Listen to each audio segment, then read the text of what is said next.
What's up, everybody? This is Fishers of Men. Hello there. I just finished episode 3 of Ahsoka.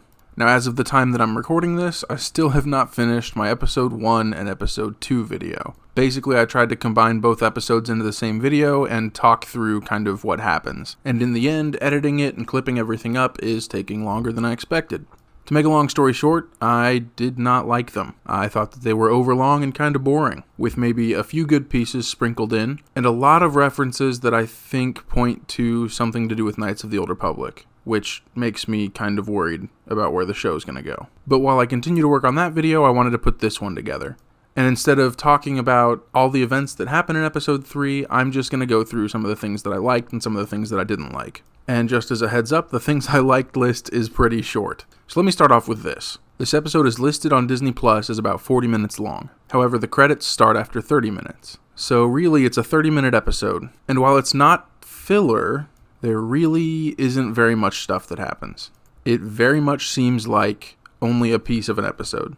Like, I know I said I wasn't going to, but I could probably explain the plot within 30 seconds. Let's try it out and see what happens.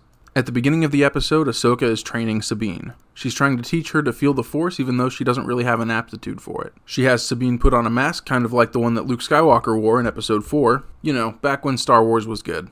And she basically pokes Sabine with a wooden sword for a while, trying to get her to feel where she is. Next up, you've got Hera talking to some of the Republic senators. She basically says that they need a fleet to go check out what Morgan's doing, and she mentions Thrawn might still be alive. Because of that, the senators think that she's just trying to get funds and resources to go on a wild goose chase to find Ezra. And they pretty much just flat out tell her no, but with some of the worst acting in the show so far. Then we cut back to Sabine and Ahsoka, who are in the ship about to arrive at the giant hyperspace ring that Morgan is building. The Eye of Sion that you see at the end of episode 2. They get a call from Hera basically saying the Republic can't help them, and then they're immediately attacked by the girl who I've come to call the Dark Apprentice, and the Inquisitor-looking person who I've come to call Starkiller. They fly around shooting for a bit and are not as good as I would expect them to be. They scan the giant hyperspace ring and discover that it is indeed a giant hyperspace ring. Then they take one too many hits and their systems go offline. So while Sabine works to get them back on, Ahsoka goes out in a spacesuit and does a spacewalk with her lightsabers. After the systems come back online, they go down to the planet below. They see a bunch of the giant hyperspace whale things, and they make their escape. Upon landing, the droid tells them that this hyperspace ring should theoretically be able to take you to another galaxy. Then as a final scene, we get Baylan telling a bunch of droids and people that they should go find Ahsoka and Sabine in the forest. And that's really basically it. It was essentially a 30-minute episode that only exists so that the good guys can find out the things that we have already found out from the bad guys. Honestly, kind of a waste of time if you ask me. And yes, I do know that summary just took me longer than the 30 seconds I thought it would. But we're still at about the 3-minute and 20-second mark of this video, so it really didn't take long. Okay, so things I liked. I guess the training sequence at the beginning was kind of fun, but that's basically it when I think on it. So let's go on to things I hated, because this is going to be more fun. I don't like the callback to episode 4, because it reminds me of when I actually really liked Star Wars. I still don't like the fact that Sabine has no aptitude for the Force, but is still going to be trained as a Jedi. Or at least as a whatever Ahsoka calls herself. Like, I get that the idea was that the Force flows through all living things, but I thought the understanding was always that some people were able to use it, and some people weren't. And Ahsoka does mention that talent has a large factor, but in the end, it's not up to the talent, it's like the determination of the person, and that just sounds silly to me. Also, there's a scene in there where Sabine tries to move a cup with the Force, and it reminded me of when I was a small child. I also hate the weird, essentially monotone acting that seems to be happening in this show a lot. Like, Rosario Dawson is a good actress, and she really does look the part of Ahsoka. But man, the way she delivers some of these lines, it's gotta be the direction, because they don't sound good.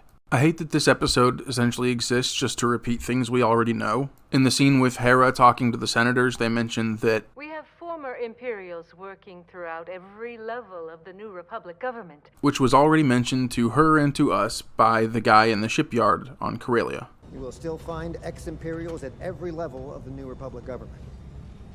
So I guess they just really want to drive that home in case you missed it the first time. I hate this spacewalk thing that Ahsoka tries to do, because it just doesn't make sense. All their systems and shields are down. All the Dark Apprentice and Starkiller have to do is shoot where Ahsoka is not at. She won't be able to block it, she won't be able to do anything, the ship would just explode.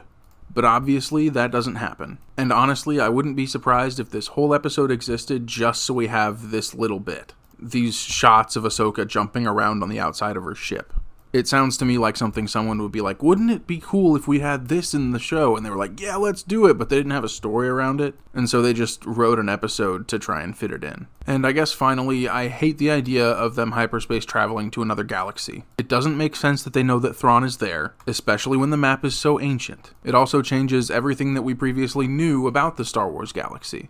And as a huge EU fan, I hate that it continues to crap all over it. Okay, now as a final little piece, things I'm looking forward to. I'm looking forward for the show to being over, for one. I'm only partially joking there. But if I had to pick something that I'm actually looking forward to, it would be, hopefully I am proven wrong about where I think this show is going.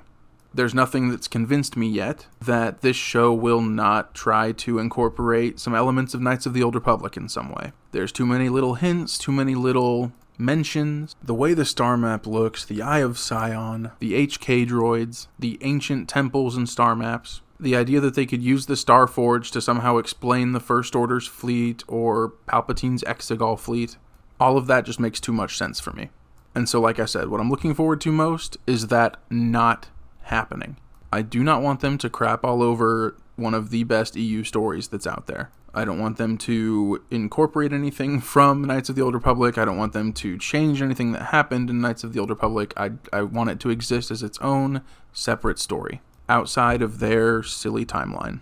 Alright everybody, that was a little bit of a different video than what I usually make. Let me know what you think in the comments. Let me know of the things you liked, the things that you hated, and the things that you're looking forward to. If you like this video, go ahead and like, subscribe if you want to. Maybe check out one of my other videos. Thank you so much for watching. I appreciate it. I know there are tons of other videos that you could have taken the time to watch. I am Fishers of Men, and I will talk to you later.